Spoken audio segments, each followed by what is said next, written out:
serin yaylaları, bülbül öten ovaları, bahar gelmiş dağlarına, çok güzelsin Ardahan'ım.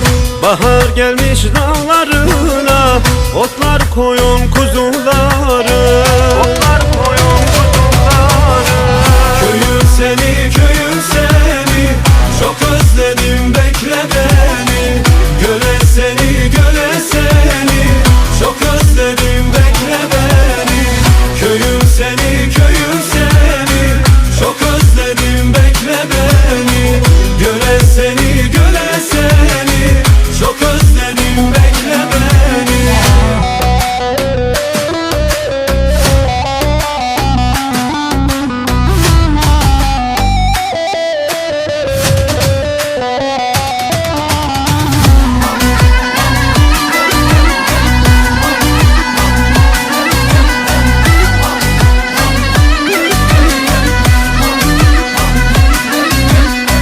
Dağlarına bahar gelmiş, koyun kuzular melermiş.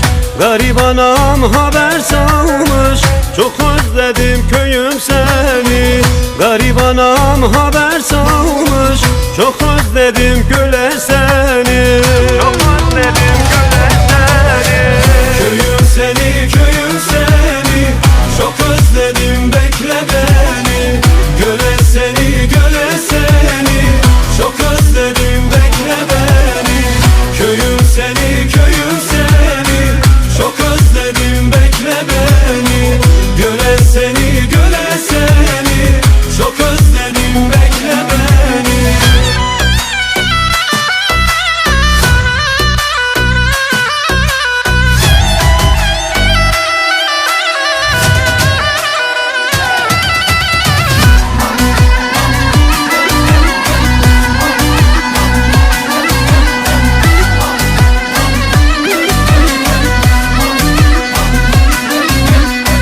Ardahan Göle'nin yolu, gözlerim yaşlarla dolu.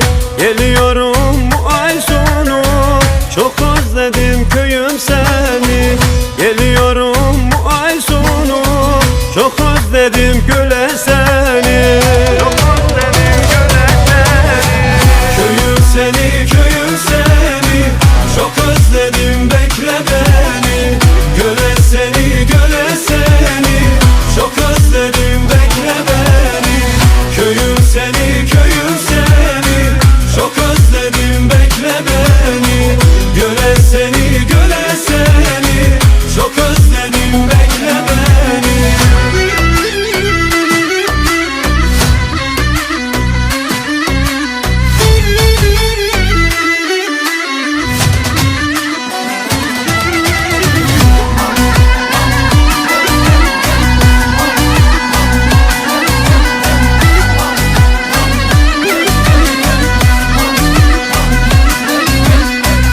Ozan Miro derdi bitmez, gurbet elde yüzü gülmez.